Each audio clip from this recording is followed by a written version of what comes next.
സ്നേഹമുള്ളവരെ, ഇന്ന് നമ്മുടെ ധ്യാനത്തിൻ്റെ അവസാന ദിവസവും പുനരുജ്ജീവനത്തിൻ്റെ ദിവസം. നമ്മുടെ രക്ഷകനായ യേശു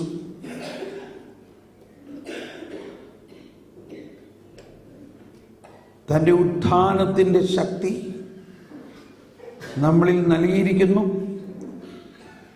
ആ ഉത്ഥാനത്തിൻ്റെ ശക്തിയിലൂടെ നമ്മളെ പുതിയ സൃഷ്ടി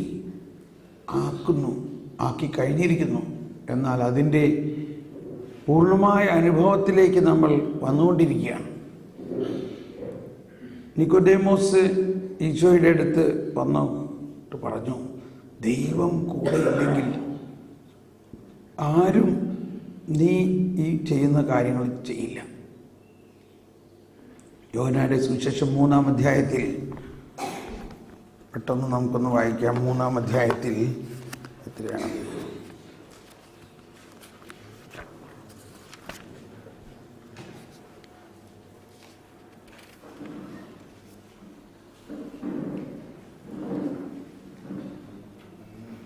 മൂന്നാം അധ്യായത്തിൽ 3-ാമത്തെ വചനം.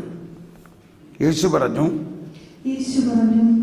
സത്യം സത്യമായി ഞാൻ നിന്നോട് പറയുന്നു, വീണ്ടും ജനിക്കുന്നില്ലെങ്കിൽ ഒരുവനും ദൈവരാജ്യം കാണാൻ കഴിയുകയില്ല. നിക്കോദെമോസ് ചോദിച്ചു, പ്രായമായ മനുഷ്യന് ഇതെങ്ങനെ സാധിക്കും? അമ്മയുടെ ഉദരത്തിൽ വീണ്ടും പ്രവേശിച്ച് അവന് ജനിക്കുവാൻ കഴിയുന്നു? യേശു പ്രതിവചിച്ചു, സത്യം സത്യമായി ഞാൻ നിന്നോട് പറയുന്നു, ജലത്താലും ആത്മാവിനാലും ജനിക്കുന്നില്ലെങ്കിൽ ഒരുവനും ദൈവരാജ്യത്തിൽ പ്രവേശിക്കുക സാധ്യമല്ല. മാംസത്തിൽ നിന്ന് ജനിക്കുന്നത് മാംസമാണ്, ആത്മാവിൽ നിന്ന് ജനിക്കുന്നത് ആത്മാവ്. നിങ്ങൾ വീണ്ടും ജനിക്കണമെന്ന് ഞാൻ പറഞ്ഞതുകൊണ്ട് നീ വിസ്മയിക്കേണ്ട. കാറ്റ് അതിനിഷ്ടമുള്ളിടത്തേക്ക് വീശുന്നു, അതിന്റെ ശബ്ദം നീ കേൾക്കുന്നു, എന്നാൽ അത് എവിടെ നിന്ന് വരുന്നെന്നോ എവിടേക്ക് പോകുന്നെന്നോ നീ അറിയുന്നില്ല. ഇതുപോലെയാണ് ആത്മാവിൽ നിന്ന് ജനിക്കുന്ന ഏവനും. ഇതെല്ലാം എങ്ങനെ സംഭവിക്കും എന്ന് നിക്കോദെമോസ് ചോദിച്ചു. യേശു പറഞ്ഞു, നീ ഇസ്രായേലിന്റെ ഗുരുവല്ലേ, എന്നിട്ടും ഈ കാര്യമൊന്നും മനസ്സിലാകുന്നില്ലേ? സത്യം സത്യമായി ഞാൻ നിന്നോട് പറയുന്നു, ഞങ്ങൾ അറിയുന്നവയെ പറ്റി സംസാരിക്കുന്നു, കണ്ടവയെ പറ്റി സാക്ഷ്യപ്പെടുത്തുന്നു, എന്നിട്ടും ഞങ്ങളുടെ സാക്ഷ്യം നിങ്ങൾ സ്വീകരിക്കുന്നില്ല. ഭൗമിക കാര്യങ്ങളെ പറ്റി ഞാൻ പറഞ്ഞത് നിങ്ങൾ വിശ്വസിക്കുന്നില്ലെങ്കിൽ സ്വർഗീയ കാര്യങ്ങൾ പറഞ്ഞാൽ എങ്ങനെ വിശ്വസിക്കും? സ്വർഗത്തിൽ നിന്ന് ഇറങ്ങി വന്ന മനുഷ്യപുത്രനല്ലാതെ മറ്റാരും ഇതുവരെ സ്വർഗത്തിൽ കയറിയിട്ടില്ല. ഇത് വലിയ ഈശോ പറഞ്ഞ മാതിരി വിസ്മയനീയമാണ്. ഇതാണ് ക്രിസ്തീയ ആധ്യാത്മികതയുടെ കേന്ദ്രബിന്ദു. വീണ്ടും ജനിക്കുന്നില്ലെങ്കിൽ സ്വർഗരാജ്യത്തിൽ പ്രവേശിക്കാൻ കഴിയില്ല. നമ്മൾ ഓരോരുത്തരും മാമോദീസായിലൂടെ വീണ്ടും ജനനം നമ്മൾക്ക് ലഭിച്ചതാണ്. പക്ഷേ നമ്മൾ ആ വീണ്ടും ജനനത്തിൻ്റെ പൂർണ്ണമായ അനുഭവത്തിലേക്ക് ഇനിയും വന്നിട്ടില്ല.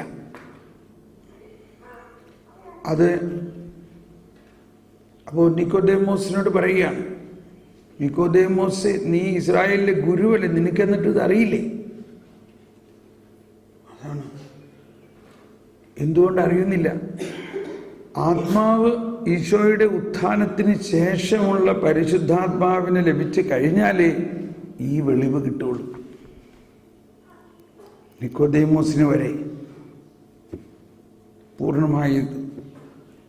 അതുകൊണ്ടാണ് ഈ പൗലോസ് പറഞ്ഞത്, ഈ വെളിവ് പണ്ട് കാലങ്ങളിൽ കൊടുത്തിട്ടില്ല, അത് കൊടുക്കാൻ സമയമാകുന്നത് ഈശോയുടെ ഉത്ഥാനത്തിന് ശേഷമാണ്. അപ്പം അതിനു മുമ്പുള്ള ബൈബിൾ ഭാഗങ്ങളിലൊന്നും ഇതിനെക്കുറിച്ച് പൂർണ്ണമായ വെളിവ് ഇങ്ങനെ അവ്യക്തമായിട്ടേ കിട്ടുള്ളൂ, വ്യക്തമായിട്ട് കിട്ടില്ല. എന്നാൽ പന്തക്കുസ്ത കഴിഞ്ഞപ്പോൾ ഇത് കൃത്യമായിട്ട് കിട്ടുന്നു. അതാണ് പരിശുദ്ധാത്മാവിലുള്ള ജീവിതം. ആ പന്തക്കുസ്ത കഴിഞ്ഞതിന് ശേഷം ആ പരിശുദ്ധാത്മാവിൽ പുനർജീവിക്കപ്പെട്ട വ്യക്തികൾ അവർ വേറൊരു സമൂഹമായി. അവരെല്ലാ ദിവസവും 4 കാര്യങ്ങളാണ് ചെയ്തത്. അപ്പോസ്തല പ്രവർത്തനം 2-ാം അധ്യായം 46-ാമത്തെ വചനം. അവർ അനുദിനം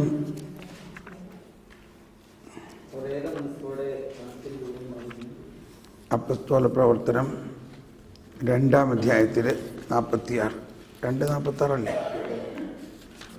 അവരേക മനസ്സോടെ താല്പര്യപൂർവം അനുദിനം ദേവാലയത്തിൽ ഒന്നിച്ചു കൂടുകയും ഭവനം തോറും അപ്പം മുറിക്കുകയും ഹൃദയലാളിത്യത്തോടും ആഹ്ലാദത്തോടും കൂടെ ചെയ്തിരുന്നു. 42-ാമത്തെ വചനം ഇവിടെ പോയി.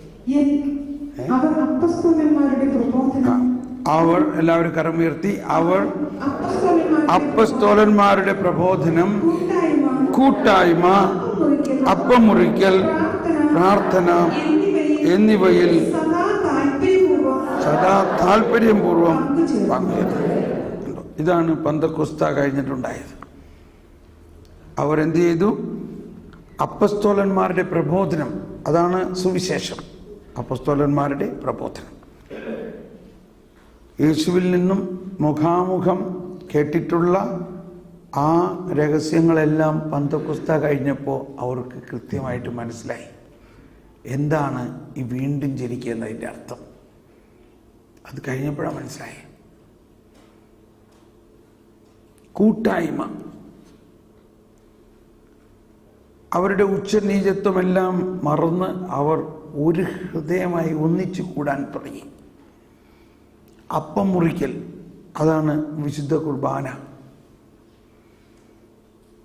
പ്രാർത്ഥന, 4 കാര്യങ്ങൾ. ഇതാണ് ആദിമ സഭയുടെ ആരംഭം. അത് തന്നെയല്ലേ 2014 വർഷമായിട്ട് അല്ലെങ്കിൽ 2000 വർഷമായിട്ട് ഇപ്പോൾ നമ്മളിവിടെ കാണുന്നത് അല്ലേ? നമ്മൾ ഒരുമിച്ച് കൂടി അപ്പസ്തോലന്മാരുടെ പ്രബോധനം പഠിക്കുന്നു. കണ്ടോ? അപ്പസ്തോലന്മാരുടെ പ്രബോധനം നമ്മൾ മനസ്സിലാക്കിയില്ലേ?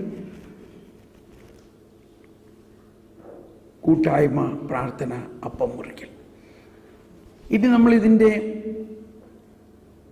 ഈ പരിശുദ്ധാത്മാവിൽ വീണ്ടും ജനിക്കുന്നത് നിക്കോദേമോസിനോട് പറഞ്ഞത് ഒരു കൗദാശികമായ ഒരു പ്രവൃത്തിയാണത്, ദൈവത്തിൻ്റെ പ്രവൃത്തിയാണ്. അതാണ് തലേ അധ്യായത്തിൽ 2-ാം അധ്യായത്തിൽ ഈശോ കാണിച്ചു കൊടുത്തത്. വെള്ളത്തെ വീഞ്ഞാക്കുന്നത് മാതിരി വെള്ളം വീണ്ടും ജനിച്ചു. വെള്ളം വീണ്ടും ജനിച്ചപ്പോൾ എന്തായി? വീഞ്ഞായി. അതാണ് വീണ്ടും ജനനം. കംപ്ലീറ്റ് ഒരു മാറ്റം, പൂർണ്ണമായ രൂപാന്തരീകരണം. എന്താ ബേബി മാറുമോ? ആര് മാറ്റും? ബേബി മാറ്റുമോ? കർത്താവ് മാറ്റുമോ? കർത്താവ് മാറ്റുമോ? നല്ല ഉറപ്പാണോ? അതാണ്. അപ്പം മാറ്റുമ്പോൾ നമ്മൾ ഒരു പുതിയ മനുഷ്യനായി മാറും. ഇത് വിശ്വസിക്കുന്നുവോ? വിശ്വസിക്കുന്നവർ കരമുയർത്തി തന്നെ പിടിക്കേ. നമ്മുടെ സ്വന്തം ശക്തി കൊണ്ട് മാറ്റാൻ പറ്റുമോ നമ്മളെ? വെള്ളത്തിന് തൻ്റെ സ്വന്തം ശക്തി കൊണ്ട് വെള്ളത്തെ മാറ്റാൻ പറ്റുമോ? ആരുടെ ശക്തി കൊണ്ട് മാറ്റാൻ പറ്റും? കർത്താവ് ഈശോ മിശിഹായുടെ. എങ്ങനെ? കർത്താവിൻ്റെ മരണം ഉയർപ്പിലൂടെ, പീഠാനുഭവം, മരണം, ഉയർപ്പിലൂടെ. ഒരു നിമിഷം കൂടി അതൊന്ന് മനസ്സിലാക്കി. ഈശോ എന്തോ ഒരു വേദന സഹിച്ചത് എന്തിനാ? നമ്മളെ പുതിയ സൃഷ്ടിയാക്കുന്നതിന്. ഈശോ ഉയർത്തത് എന്തിനാ? ആ പുനരുജ്ജീവനത്തിൻ്റെ ശക്തി നമ്മിലേക്ക് ഒഴിക്കുന്നതിന്. Price the Lord. അപ്പോൾ അത് പ്രാരംഭ കൂദാശകളായ മാമോദീസായിലൂടെ അത് നടക്കുന്നു. എന്നാൽ അതിനുശേഷം സ്ഥൈര്യലേപനത്തിലൂടെ അതിനെ കൺഫേം ചെയ്യുന്നു, അതിനെ ദൃഢീകരിക്കുന്നു. അതിനുശേഷം വിശുദ്ധ കുർബാനയിലൂടെ ആ പുതുജീവൻ വളരുന്നു.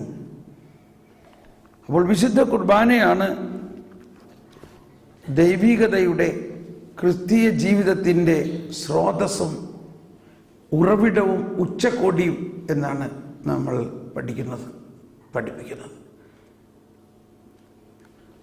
Eucharist is the source and summit of Christian life and mission എന്നായിരുന്നു കുറേ നാൾ മുമ്പ് നടന്ന അല്ലെങ്കിൽ 2-3 ബിഷപ്പ് സിനഡിൻ്റെ ശീർഷകം.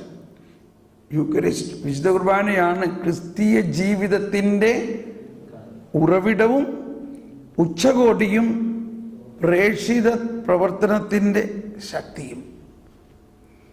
അപ്പോൾ ക്രിസ്തീയ ജീവിതം എന്ന് പറഞ്ഞാൽ തന്നെ അതിൽ പ്രേക്ഷിത പ്രവർത്തനം ഉണ്ട്. പ്രേക്ഷിത പ്രവർത്തനം ഇല്ലാത്ത ക്രിസ്തീയ ജീവിതമില്ല. പക്ഷേ ഈ പ്രേക്ഷിത പ്രവർത്തനത്തിൻ്റെ ചൈതന്യം മുഴുവനും ലഭിക്കുന്നത് വിശുദ്ധ കുർബാനയിൽ നിന്നാണ്. അതുപോലെ ക്രിസ്തീയ ജീവിതം തന്നെ അതിൻ്റെ ഉറവിടം വിശുദ്ധ കുർബാനയാണ്, അതിൻ്റെ ഉച്ചകോടി വിശുദ്ധ കുർബാനയാണ്. ഞാൻ പറഞ്ഞു, സ്വിറ്റ്സർലൻഡിലെ ഫ്ലൂയിലി എന്ന ഗ്രാമത്തിൽ ബ്രദർ ക്ലൗസ് എന്ന ഒരു കുടുംബസ്ഥൻ 10 മക്കളുള്ള അദ്ദേഹത്തെ ദൈവം ഒരു തപസ്യ ജീവിതത്തിലേക്ക് നയിച്ചു. 20 വർഷം വിശുദ്ധ കുർബാന മാത്രം സ്വീകരിച്ചുകൊണ്ട് അദ്ദേഹം ജീവിച്ചു. വളരെ അത്ഭുതകരമായ ശക്തിവിശേഷം ആയിരുന്നു അദ്ദേഹത്തിനുണ്ടായിരുന്നത്. അപ്പോൾ വിശുദ്ധ കുർബാനയിൽ ആ സ്രോതസ്സിൽ നമ്മൾ അനുദിനം നവീകരിക്കപ്പെടുകയാണ്. അനുദിനം ശുദ്ധീകരിക്കപ്പെടുന്നു, അനുദിനം ശക്തീകരിക്കപ്പെടുന്നു, അനുദിനം നീതീകരിക്കപ്പെടുന്നു, അനുദിനം മഹത്വീകരിക്കപ്പെടുന്നു.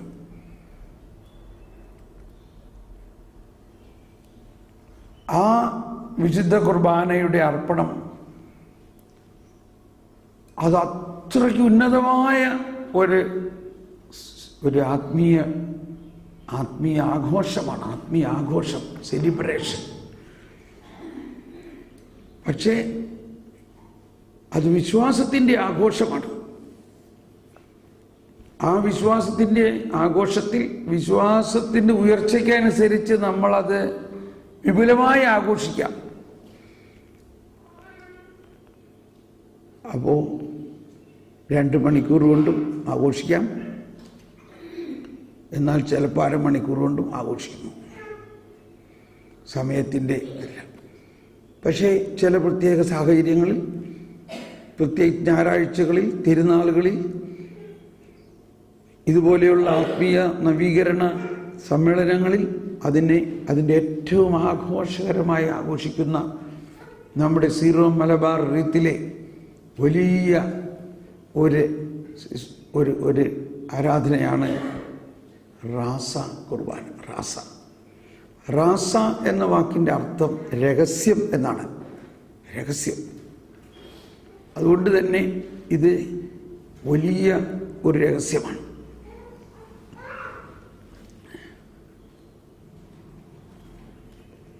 കുറേ വർഷങ്ങൾക്ക് മുമ്പ്, ഒരുപക്ഷെ 98-ലായിരിക്കാം, ഞാൻ കേരളത്തിലുടനീളം വലിയ വിശുദ്ധീകരണ ധ്യാനവുമായിട്ട് ഓടി നടക്കുന്ന അവസരത്തിൽ, അന്ന് നിങ്ങളൊക്കെ കൂടിയിട്ടുണ്ടല്ലോ, അന്ന് ഒരു തരംഗം പോലെയായിരുന്നു, ഒരു പുതിയ പ്രബോധന തരംഗം. ഒരുപക്ഷെ അതുപോലെ ഇനി വീണ്ടും ഒരു പ്രബോധന തരംഗം ഉണ്ടാകും എന്നാണ് എനിക്ക് തോന്നണേ. ഉണ്ടാകുമോ? സമയമായോ? അതിനുവേണ്ടി ഒന്നുകൂടി ഒന്ന് പ്രാർത്ഥിക്കാം നമുക്ക്. കർത്താവേ, ഈ പുതിയ തരംഗം, ഈ പുതിയ പ്രബോധനം, ഈ നവീകരണത്തിൻ്റെ ഈ ആശയം ഈ കേരളം മുഴുവനും ഹലബല.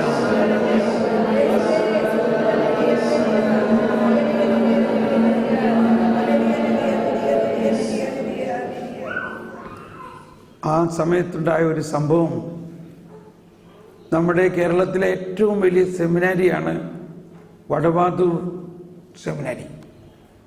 സീറോ മലബാർ സഭയുടെ വടവാതൂർ സെമിനാരിയിൽ അന്ന് ഏതാണ്ട് 450ഓളം വൈദിക വിദ്യാർത്ഥികളും ഏതാണ്ട് 50ഓളം വൈദിക ശ്രേഷ്ഠന്മാരും തിയോളജിയൻസും ഡയറക്ടേഴ്സും ഒക്കെ ഉണ്ടായിരുന്നു. സാധാരണ സെമിനാരിയിലേക്ക് ധ്യാനം ഒരു വലിയ വളരെ പ്രത്യേക ഒരു ധ്യാനമാണ്. അപ്പോൾ അതിന് അൽമായരെ കൊണ്ടൊന്നും അങ്ങനെ ധ്യാനിപ്പിക്കാറില്ല, തിയോളജി എല്ലാം പഠിപ്പിക്കുന്നവരെ. പക്ഷേ അവിടുത്തെ ആത്മീയ ഡയറക്ടറായിരുന്ന ഫാദർ അരിക്കാട്ടച്ചൻ, സെബാസ്റ്റ്യൻ അരിക്കാട്ടച്ചൻ, കരിസ്മാറ്റിക്കിൻ്റെ ഒരു അനുഭവം നമ്മുടെ ഈ ധ്യാനത്തിൽ അല്പം പങ്കുചേരുകയൊക്കെ ചെയ്തപ്പോൾ അദ്ദേഹത്തിന് തോന്നി ആ വർഷം സെമിനാരിയിൽ തോമസ് പോളിനെ കൊണ്ട് ധ്യാനിപ്പിക്കാം. പക്ഷേ സ്വാഭാവികമായിട്ട് ഒരുപാട് എതിരഭിപ്രായങ്ങളുണ്ടായി. എങ്കിലും അത് വിജയിച്ചു. അങ്ങനെ അപ്പോൾ അവസാനം അവരിങ്ങനെ പറഞ്ഞു, ഇപ്പോൾ ധ്യാനം നടത്തിയിട്ട് വിജയിച്ചില്ലെങ്കിൽ നമുക്ക് രണ്ടാമത് നടത്താൻ വേറെ ആൾ വിളിച്ചു. അങ്ങനെ അത് സംഭവിച്ചു, ധ്യാനം നടത്തി. ആ ധ്യാനത്തിലെ ബാച്ചിൽ ഉണ്ടായിരുന്ന എല്ലാ അച്ഛന്മാരും വൈദികരും വിദ്യാർത്ഥികളും എല്ലാവരും ഇന്നും എവിടെ വെച്ച് എന്നെ കണ്ടാലും പറയും, ഓ, മറക്കാൻ പറ്റാത്തൊരനുഭവമായിരുന്നു അത്. Price the Lord. 1-2 അച്ഛന്മാർ എനിക്ക് ഒരിക്കൽ എന്നെ കാണുമ്പോൾ പറഞ്ഞു, ഫാദർ സോജി അച്ഛൻ പറഞ്ഞു, സിയോൻ ഗ്രൂപ്പിൻ്റെ UK ഉള്ള അച്ഛനാണ്. അച്ഛൻ പറഞ്ഞു, കുറേ നാളും പറഞ്ഞത്, ഇപ്പോഴും ഞങ്ങൾ തമ്മിൽ കാണുമ്പോൾ എപ്പോഴും തന്നെ പറയും, ബ്രദറിനെ ഞാൻ എല്ലാ ദിവസവും കുർബാനയിൽ ഓർക്കാറുണ്ട്. ഞാൻ പറഞ്ഞു, അതെന്താ അങ്ങനെ പ്രത്യേകിച്ച്? സാധാരണ നമ്മൾ മരിച്ചവരെയൊക്കെ അല്ലേ ഓർക്കണേ.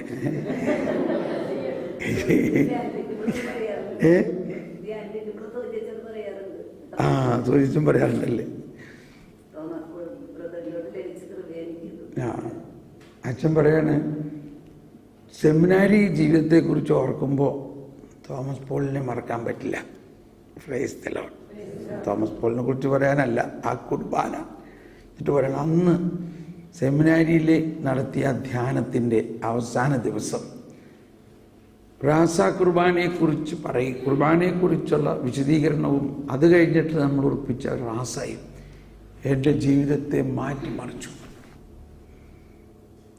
അത് വാസ്തവത്തിൽ ഇന്നും അച്ഛൻ കുർബാന ചെല്ലുമ്പോൾ നമുക്കറിയാം.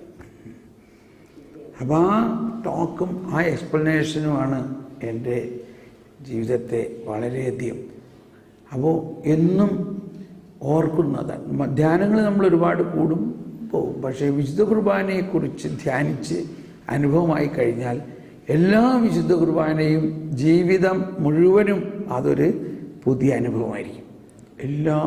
എന്നും ബലിയർപ്പിക്കുമ്പോൾ, ഇന്നേക്ക് ശേഷം ഈ നാളെ ബലിയർപ്പിക്കുമ്പോൾ വലിയൊരു വ്യത്യസ്ത അനുഭവമായിരിക്കും. ഇങ്ങനെ ഒരുപാട് വൈദികരും ബിഷപ്പ്മാരെല്ലാം എന്നോട് പറഞ്ഞിട്ടുണ്ട്. ഒരച്ഛൻ എന്നോട് പറയായിരുന്നു, അമേരിക്കയില, തോമസ് പോളിനെ ധ്യാനത്തിന് വിളിക്കുന്ന കാര്യം ഞങ്ങൾ ചർച്ച ചെയ്തപ്പോൾ എനിക്ക് തോമസ് പോളിനെ അറിയില്ലല്ലോ. അപ്പോൾ ഞാൻ പലരോടും ചോദിച്ചപ്പോൾ കിട്ടിയ ഒരു ഫീഡ്ബാക്ക്, ആ കുർബാനയുടെ ഒരു ടോക്ക് കേട്ടാൽ മതി, വസൂലായി ധ്യാനം. ഇതൊക്കെ ഞാൻ പറയണത് ടോക്കിൻ്റെ അഡ്വർടൈസ്മെൻറ്റിനല്ല. ആ വിശുദ്ധ കുർബാനയുടെ ആഴമായ അനുഭവം ഓരോരുത്തർക്ക് കിട്ടിയപ്പോൾ അവർക്കുള്ള പ്രതികരണങ്ങളാണിത്. ആ സെമിനാരിയിലെ ധ്യാനത്തിൻ്റെ അവസാനം, സാധാരണ സെമിനാരിയിലൊക്കെ ധ്യാനിപ്പിക്കുമ്പോൾ ആരെങ്കിലും ഒരു ബ്രദർ വന്ന് ഒരു താങ്ക്സ് ഗിവിങ് പറഞ്ഞ് ഒരു പുസ്തകം എന്തെങ്കിലും സമ്മാനമായിട്ട് തരും.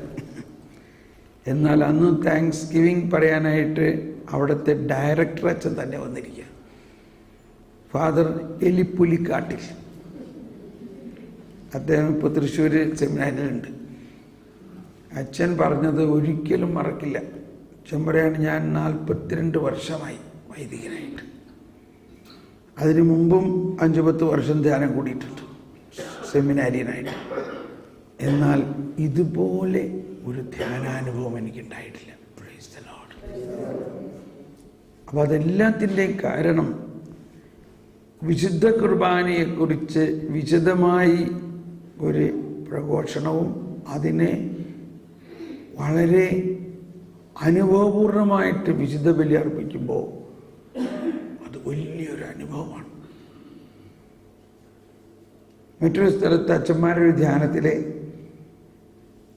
കുറച്ച് പേരുണ്ടായുള്ളൂ. അപ്പോൾ ഇംഗ്ലീഷുകാരും മലയാളികളൊക്കെ ഉണ്ടായിരുന്നു. ഞാൻ ഈ കുർബാനയെക്കുറിച്ച് പറഞ്ഞു. അന്ന് ഇംഗ്ലീഷ് അച്ഛന്മാരായിരുന്നെങ്കിൽ അവർ മലയാളികളായിരുന്നു എന്ന് പറഞ്ഞാൽ ഇംഗ്ലീഷ് ലാറ്റിൻ ഡയസിസിൽ.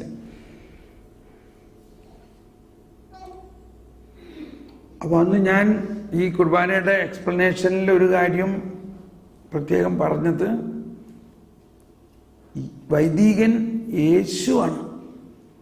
ആ യേശു പുരോഹിതനായിട്ടും യേശു കാർമ്മികനായിട്ടും എന്നാൽ അതേസമയം യേശു ഒരു കുഞ്ഞാടായ ബലിവസ്തുവായി മാറുകയാണ്. ബലിവസ്തുവാണ്. ബലി അർപ്പകനും അർപ്പണ വസ്തുവുമാണ് യേശു. അതുപോലെ തന്നെ വൈദികരും. അതാണ് കത്തോലിക്ക വൈദികരുടെ പ്രത്യേകത. അവർ ബലി അർപ്പകനും ബലി വസ്തുവുമാണ്. അതങ്ങനെ പ്രസവമെല്ലാം കഴിഞ്ഞ് കുർബാന അർപ്പണം ആരംഭിച്ചു. കുർബാന അർപ്പണം ആരംഭിച്ചപ്പോഴേ തന്നെ അച്ഛൻ്റെ കണ്ണിൽ നിന്നിങ്ങനെ കണ്ണുനീരൊഴുകാൻ തുടങ്ങി. അവസാനം വരെ ഇങ്ങനെ കണ്ണുനീരൊഴുകിക്കൊണ്ടിരുന്നു. അറ്റ്ലീസ്റ്റ് കുർബാന സ്വീകരണം വരെ. അപ്പോൾ ബാക്കി എല്ലാ അച്ഛന്മാരാണ്. അച്ഛന്മാർക്ക് ചിലർക്കൊക്കെ ഒരു എന്താ ഇത്രയും വൈകാരികമായി പോണെന്നുള്ള മാതിരി അവർക്കൊരു പ്രയാസം തോന്നി. അതുകൊണ്ട് കുർബാന കഴിഞ്ഞതിന് ശേഷം അച്ഛൻ വന്നിട്ട് പറയുകയാണ്, എന്നോട് ക്ഷമിക്കണം, ഞാൻ വൈകാരികമായി പോയെന്ന് നിങ്ങൾക്ക് വിചാരമുണ്ടായിരിക്കാം. പക്ഷേ വാസ്തവത്തിൽ എനിക്ക് പറയാനുള്ളത് ഇതാണ്, ഞാൻ 38 വർഷമായി ഒരു വൈദികനായിട്ട്. എന്നാൽ ഇന്നാണ് ഞാനൊരു ബലി വസ്തുവാണ്. ഞാൻ ബലി അർപ്പകനും ബലി വസ്തുവുമായിട്ട് നിന്നിട്ട് ഞാനല്ല അവിടെ, കർത്താവ് ഈശോ മിശിഹ തന്നെയാണ് ബലി അർപ്പിച്ചത്. ഞാൻ അവിടെ കുരിശിൽ തൂങ്ങിക്കിടക്കുകയായിരുന്നു. ഞാൻ അവിടെ അറക്കപ്പെട്ട കുഞ്ഞാടായിട്ട് മാറുകയായിരുന്നു. ഇതെൻ്റെ ജീവിതത്തിലെ ആദ്യത്തെ അനുഭവമാണ്.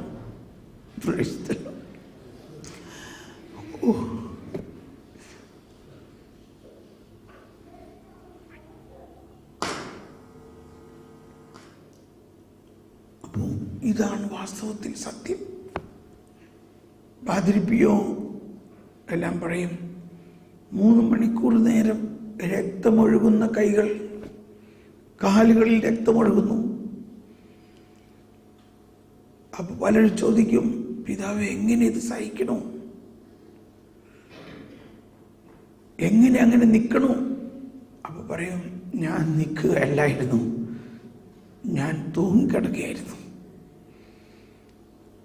അപ്പോൾ നമ്മൾ ഉദ്ദേശിക്കുന്ന കാര്യമൊന്നല്ല വിശുദ്ധ ബലിയുടെ ആഴമായ അനുഭവത്തിലേക്ക് പോകുമ്പോൾ. ഈ ആണികളുടെ വേദനയും ഹൃദയത്തിൻ്റെ വേദനയെല്ലാം വൈദികർക്കും നമ്മളെല്ലാവർക്കും അനുഭവമാണ്, അനുഭവിക്കാം.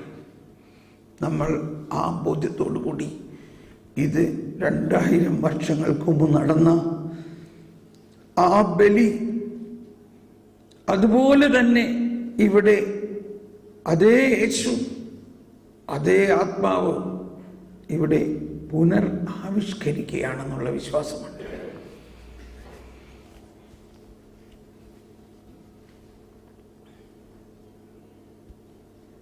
ഞാൻ പറഞ്ഞു, 2000 വർഷങ്ങൾക്ക് മുമ്പ് നടന്ന സംഭവം അന്ന് നടന്നപ്പോൾ തന്നെ അനന്തതയിലേക്ക് പ്രവേശിച്ചു.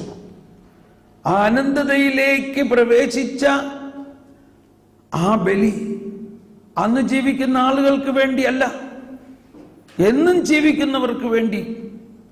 അനന്തതയിലേക്ക് പ്രവേശിച്ച ആ ബലിയിൽ പ്രവർത്തിച്ച പരിശുദ്ധാത്മാവാണ് സഭയിൽ പ്രവർത്തിക്കുന്നതെന്നും അതേ പരിശുദ്ധാത്മാവാണ് നമ്മുടെ ഹൃദയത്തിൽ പ്രവർത്തിക്കുന്നത്. അതേ പരിശുദ്ധാത്മാവ് ഇന്ന് ജീവിക്കുന്ന നമുക്ക് വേണ്ടി ഈ ബലിയിൽ, ഈ അൾത്താരയിൽ, ഈ കൂദാശയിൽ പ്രവർത്തിച്ചുകൊണ്ട് നമ്മളെ ആ ബലിയുമായിട്ട് ഇപ്പോൾ ഒന്നാക്കിക്കൊണ്ട് അന്നർപ്പിച്ച ബലി നമുക്ക് കൂടി വേണ്ടി ആയതുകൊണ്ട് അതിൻ്റെ പുനരാവിഷ്കരണത്തിലൂടെ അതിൻ്റെ പൂർണ്ണ അനുഭവം ഇന്ന് നമുക്ക് നൽകുന്നു. Praise the Lord.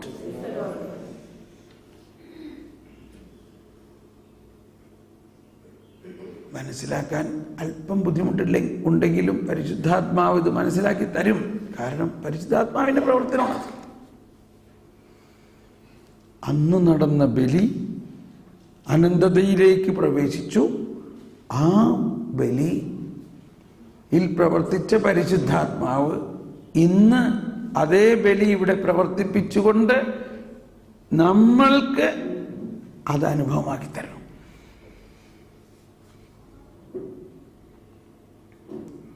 വിശുദ്ധ ബലിയിൽ, വിശുദ്ധ കുർബാനയിൽ രണ്ട് ഭാഗമാണ്. ഒന്ന് പഴയ നിയമഭാഗം, മറ്റൊന്ന് പുതിയ നിയമഭാഗം. പഴയ നിയമം ഒരു ചരിത്രമാണ്, പുതിയ നിയമം രഹസ്യമാണ്, ആ രക്ഷാകര രഹസ്യം. പഴയ നിയമം ചരിത്രം എന്ന് പറഞ്ഞാൽ നമ്മളെ മറ്റു ചരിത്രം പോലെയല്ല.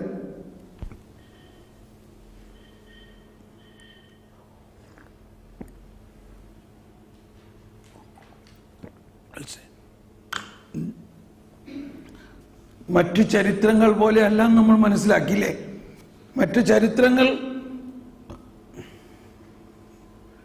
ഭൂതകാലത്തിലേക്ക് പോകുന്നു. എന്നാൽ മിശിഹാ ചരിത്രം ഭൂതകാലത്തിലേക്ക് പോകുന്നില്ല. അത് സംഭവിച്ചത് ഭാവിയിലേക്ക്, അനന്തതയിലേക്ക് പോകുന്നു.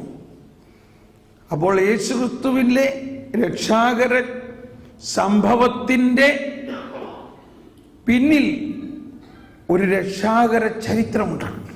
പിന്നിൽ യേശുവിന്റെ രക്ഷാകര സംഭവം ഒരു സുപ്രഭാതത്തിൽ പെട്ടെന്നങ്ങ് ഉണ്ടായതല്ല. യുഗങ്ങളുടെ ആരംഭങ്ങൾക്ക് മുമ്പ് അതിനുവേണ്ടി ദൈവപിതാവ് പദ്ധതി ചെയ്യപ്പെടുകയും സ്വർഗം മുഴുവനും ആ സംഭവത്തിന് വേണ്ടിയാണ് അനേകം പ്രവാചകന്മാരിലൂടെ അതിനെ ഒരുക്കി. അപ്പോ നമ്മൾ വിശുദ്ധ കുർബാനയിൽ ഇങ്ങനെ രണ്ടായിട്ട് മനസ്സിലാക്കണം. ഒന്ന് ദ മിസ്റ്ററി ഓഫ് സാൽവേഷൻ, അതാണ് പുതിയ നിയമം, രക്ഷാകര രഹസ്യങ്ങൾ. The history of salvation, that is the old testament, അതാണ് പഴയ നിയമം. ഈ സംഭവത്തിന് വേണ്ടിയുള്ള പഴയ നിയമം പശ്ചാത്തലങ്ങളും അത് മുഴുവനും ഈ പുതിയ നിയമത്തിൽ പൂർത്തിയായിരിക്കുന്നു.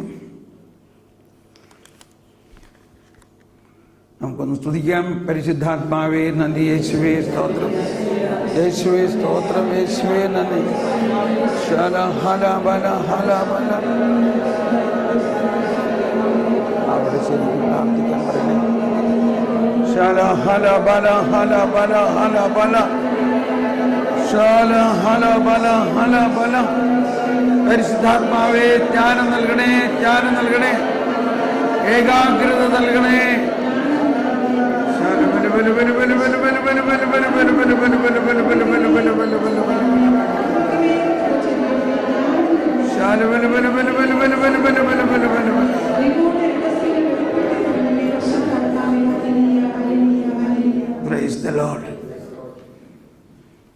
ദാഹിക്കുമ്പോഴാണ് ഇതെല്ലാം മനസ്സിലാകുക.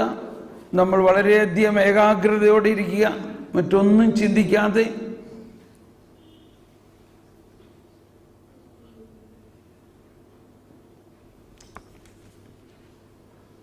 ഈ രക്ഷാകര രഹസ്യങ്ങളിൽ പുതിയ നിയമത്തിൽ യേശുവിലൂടെ നടത്തപ്പെട്ട രക്ഷാകര രഹസ്യങ്ങളെല്ലാം തന്നെ വിശുദ്ധ കുർബാനയിൽ ആവിഷ്കരിക്കപ്പെടുകയാണ്. ആ രക്ഷാകര രഹസ്യങ്ങൾ 7 കാര്യങ്ങളാണ് അതിനകത്തുള്ളത്. 7 രഹസ്യങ്ങൾ. ആ 7 രഹസ്യങ്ങൾ ഇതാണ്. 1, യേശുവിൻ്റെ മനുഷ്യാവതാര രഹസ്യം, മനുഷ്യാവതാരം. 2, യേശുവിൻ്റെ മാമോദീസ. ഇന്ന് നമ്മൾ യേശുവിൻ്റെ മാമോദീസായുടെ ആഘോഷ തിരുനാളാണ് സഭ ആഘോഷിക്കുന്നത്. മാമോദീസ. 3, യേശുവിൻ്റെ പരസ്യ പ്രഘോഷണ ജീവിതം. 4, യേശുവിൻ്റെ പീഡാസഹനവും മരണവും. 5, യേശുവിൻ്റെ പുനരുത്ഥാനം. 6, യേശുവിൻ്റെ സ്വർഗാരോഹണം. 7, യേശുവിൻ്റെ സ്വർഗ അവരോഹണം അഥവാ പന്തക്കൊസ്ത. ഇനി ഒരു 8ാമത്തെ രഹസ്യം എന്ന് പറയാം, അത് യേശുവിൻ്റെ വീണ്ടും വരവ്. അപ്പോൾ 8 കാര്യങ്ങൾ എന്ന് പറയാം, 8 രഹസ്യങ്ങൾ. എന്തെല്ലാമാണ് അതൊന്ന്? രക്ഷാകര രഹസ്യങ്ങൾ. അതൊന്നെന്താണ്? യേശുവിൻ്റെ മനുഷ്യാവതാര രഹസ്യം. 2, യേശുവിൻ്റെ മാമോദീസ. 3, യേശുവിൻ്റെ പരസ്യപ്രഘോഷണ ജീവിതം. 4, യേശുവിൻ്റെ പീഡാസഹനവും മരണവും. 5, യേശുവിൻ്റെ പുനരുത്ഥാനം. 6, യേശുവിൻ്റെ സ്വർഗാരോഹണം. 7, യേശുവിൻ്റെ സ്വർഗ അവരോഹണം അഥവാ പെന്തക്കോസ്ത.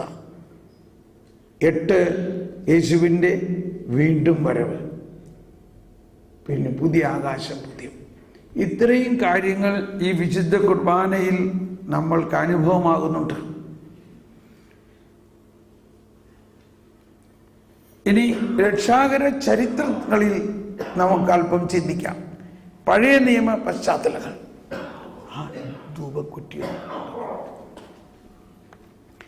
ഈ പഴയ നിയമ പശ്ചാത്തലങ്ങളിൽ ഈ ചിഹ്നങ്ങളാണ് അതിലെ പ്രധാന നമ്മളോട്. അത് മദ്ബഹായിലെ പല ചിഹ്നങ്ങൾ, മദ്ബഹ തന്നെ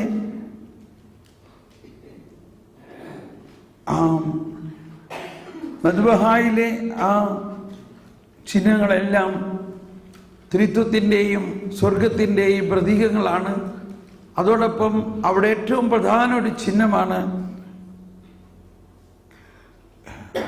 ബലിപീഠം. ബലിപീഠം,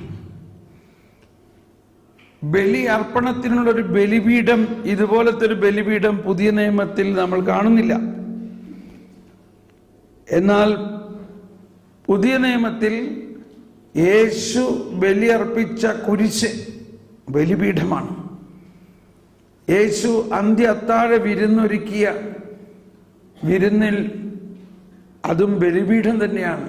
അവിടെയാണ് യേശു തൻ്റെ ശരീരത്തെ ആദ്യമായി ആത്മീയമായി ബലിയർപ്പിക്കുന്നത്.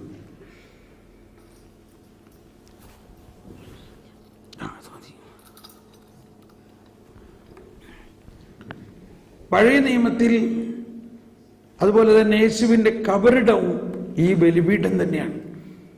അതാണ് നമ്മൾ പ്രാർത്ഥിക്കുന്നത്, ശുദ്ധീകരണത്തിൻ്റെ ബലിപീഠമേ സ്വസ്തി, നമ്മുടെ കർത്താവിൻ്റെ കബറിടമേ സ്വസ്തി. അപ്പോൾ നമ്മുടെ ഈ ബലിപീഠം യേശുവിൻ്റെ കബറിടമാണ്.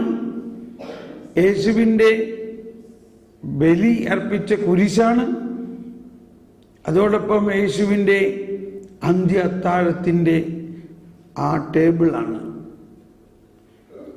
അതോടൊപ്പം പഴയ നിയമത്തിലെ എല്ലാ ബലിയർപ്പണം നടന്ന ബലിപീഠമാണ്. ആബേൽ ബലിയർപ്പിച്ചു, ഒരു ബലിപീഠമുണ്ടാക്കി. നോഹ ഒരു ബലിപീഠമുണ്ടാക്കി ബലിയർപ്പിച്ചു. അബ്രാഹാം അർപ്പിച്ചു, ദാവീദ് അർപ്പിച്ചു, മോശ അർപ്പിച്ചു, ദാവീദ് അർപ്പിച്ചു, ഏലിയ അർപ്പിച്ചു. ഈ ബലിപീഠങ്ങളെല്ലാം ഈ ഒരു ബലിപീഠത്തിൽ സമ്മേളിച്ചിരിക്കുന്നു. പഴയ നിയമത്തിലാണ് നോഹ ബലിയർപ്പിച്ചപ്പോൾ ആ ബലിയർപ്പണത്തിന്റെ സുഗന്ധം ആസ്വദിച്ചുകൊണ്ട് കർത്താവ് പ്രസാദിച്ചരുളി. ആ സുഗന്ധാസ്വാദനമാണ് നമ്മൾ ഈ എന്താ ധൂപിക്കുന്നത്, ഇൻസെൻസിങ്. ഈ ധൂപക്കുറ്റി വളരെയധികം കാര്യങ്ങൾ നമ്മളോട് സംസാരിക്കുന്നുണ്ട്. ഇതെല്ലാം കുർബാനയിലെ ചിഹ്നങ്ങളാണ്. ഈ ചിഹ്നങ്ങൾക്ക് വിശ്വാസത്തിൻ്റെ ഭാഷയിൽ ഒരുപാട് അർത്ഥങ്ങളുണ്ട്. ആ ധൂപാർപ്പണത്തിൻ്റെ സുഗന്ധം, ആ ബലിയുടെ സുഗന്ധം ആസ്വദിച്ചപ്പോൾ കർത്താവ് പ്രസാദിച്ചരളി, ഇനിമേൽ ഞാൻ ലോകത്തെ നശിപ്പിക്കുകയില്ല. അതായത് ലോകത്തെ രക്ഷിക്കുന്നതിനുള്ള പദ്ധതിയുടെ അനാവരണം ആരംഭിച്ചു. ദൈവം നോഹയിലൂടെ പേടകമുണ്ടാക്കിയത് ഈ രക്ഷയുടെ പേടകമായിരുന്നു. ആ പേടകത്തിൽ നോഹയും കുടുംബവും പ്രവേശിപ്പിച്ചതിലൂടെ രക്ഷാകര പദ്ധതിയുടെ ഒരു വലിയ തുടക്കം ആരംഭിച്ചു. ആ ജലപ്രളയത്തിലൂടെ മത്സ്യങ്ങൾ ഒഴിച്ച് ബാക്കിയെല്ലാം നശിപ്പിക്കപ്പെട്ടു. മത്സ്യം മാത്രം നശിപ്പിക്കപ്പെട്ടില്ല. ആ മത്സ്യം അതുകൊണ്ട് രക്ഷയുടെ ഒരു ചിഹ്നമായിട്ട് നമ്മൾ കാണുന്നു. മത്സ്യം ആ ജലപ്രളയത്തിലൂടെ ശുദ്ധീകരണത്തിൻ്റെ കാലഘട്ടമായിരുന്നുവെങ്കിൽ അബ്രാഹത്തിലൂടെ അനുഗ്രഹത്തിൻ്റെ ഒരു കാലഘട്ടമായിരുന്നു. അബ്രാഹത്തോട് പറഞ്ഞു, നിന്നെ ഞാനൊരു അനുഗ്രഹമാക്കും. നോഹയിലൂടെ വിശുദ്ധീകരണം നടന്നു, അബ്രാഹത്തിലൂടെ ശക്തീകരണം നടക്കുന്നു. ആ നോഹയുടെ ബലിയർപ്പണത്തിലുള്ള സുഗന്ധാസ്വാദനത്തിൻ്റെ തുടർച്ചയായിട്ട് പിന്നീട് എല്ലാ ബലിയിലും മോശയും അഹറോനും എല്ലാം